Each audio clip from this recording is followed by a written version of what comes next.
The pipe sections are delivered to the assembly floor, deep inside the LB200. Here, the welders are divided into teams. Their job is to create sections of pipe called double joints, each 24 meters long. There's a lot at stake. The pipes have to be put together so there's no chance of leakage, and the assembly line has to keep up a steady pace. The entire operation is monitored by engineers who have video cameras that watch the process both inside and outside the pipe.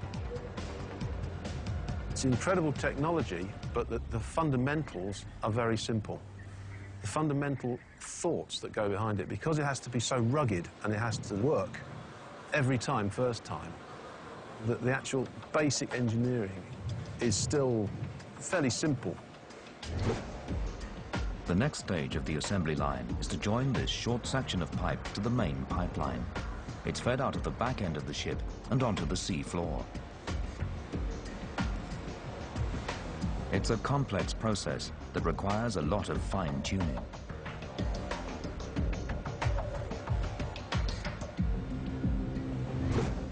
This is no ordinary welding operation. The process involves a special welding machine with 8 heads per station.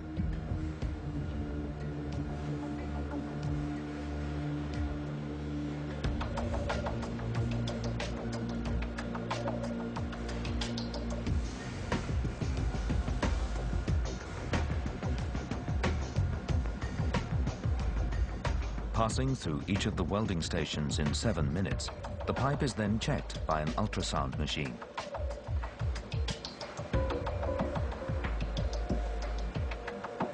If a flaw is detected, it has to be repaired immediately before moving on to the next station. The process can't be stopped, and the connection has to be perfect, because this is the stage that welds them together forever. The assembly line is manned by industrial workers from over 30 countries. Shifts work around the clock to keep the assembly moving 24 hours a day. Each day, the teams have to assemble 3 to 4 kilometers of pipeline and drop it to the sea floor. After the welding stations have linked the pipe, the final step of the operation is to seal the exposed metal.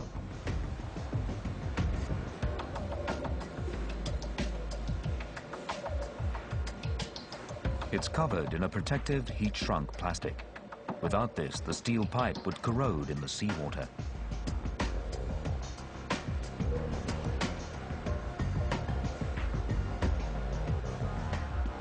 Then it's time for the most critical step of the operation, offloading the pipe to the sea floor.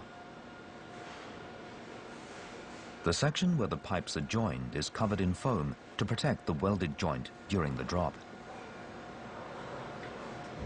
The decks are cleared, and the pipe is ready to be committed to the sea floor. A rubber tensioner grips the pipeline and holds it in place as it slides off the barge. As the pipe enters the ocean, it begins to sag, and pressure is put on the entire pipeline, which is free hanging beneath the ship. Without exactly the right tension, the pipe could snap. The pipe comes off the back of the barge in what's called a lazy S configuration. So it comes off the back of the barge and trails down to the seabed some distance behind. That S of unsupported pipe has to be kept from just buckling under its own weight. So to keep it under control, you've got to keep that under a huge tension to stop it from just collapsing under its own weight. As the pipe is lowered, the barge moves forward exactly 24 meters. With this well-oiled operation, the LB200 is able to lay over 100 kilometers of pipeline a month, as long as the pathway is clear.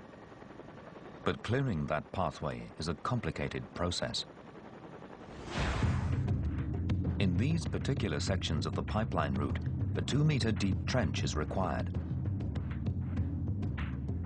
So engineers bring in the massive Saipem plow.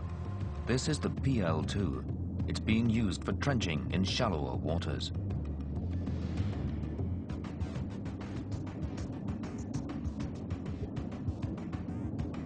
It drops onto the seabed over the 1-meter diameter pipe, where its strong clamps pick it up. Then, as the surface ship pulls it forward, the plow cuts a trench 5 meters wide and 2 meters deep.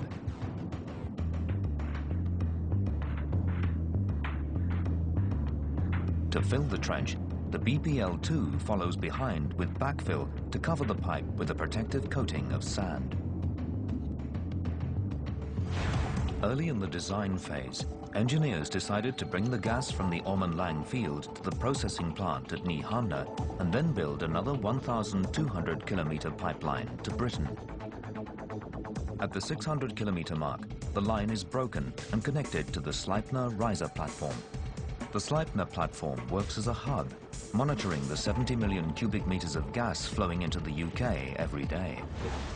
But tying the pipeline to the platform creates a whole new set of engineering headaches.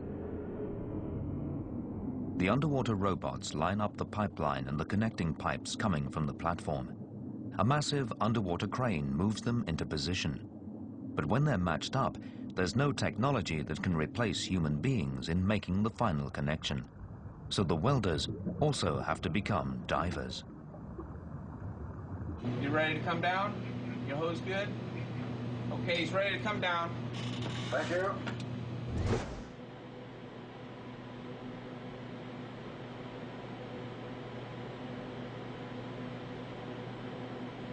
The divers move around the worksite in pressurized modules, welding on the sea floor. Do one lift on it and see if we can rotate it into its proper orientation with you guys. Oh. Hey, you're clear of that, Dearman? New edges have to be cut and beveled at each pipe end before the welding hub is lowered onto the joint to connect the two sections. The welding habitat is dropped to the ocean floor, then maneuvered in place perfectly over the 1-meter diameter pipe. It clamps the pipe and then closes itself off. The habitat is pumped full of air, forcing the water out.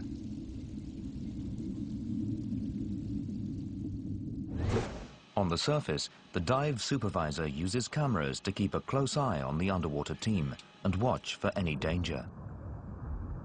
Once it's safe, the divers move from the module to the welding habitat. Within this habitat, the diver welders make the final permanent connection. It's a tricky and dangerous procedure.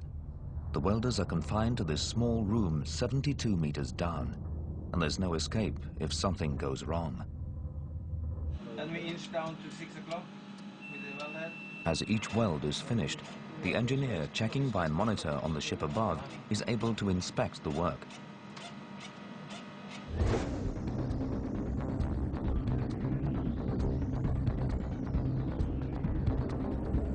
This last weld completes the connection from Easington to the Sleipner gas platform, halfway from Norway. This is the first of many underwater welds they'll need to make all the pipe connections and get the gas flowing. 600 kilometers of pipe still have to be completed, but a major goal has been achieved with this connection.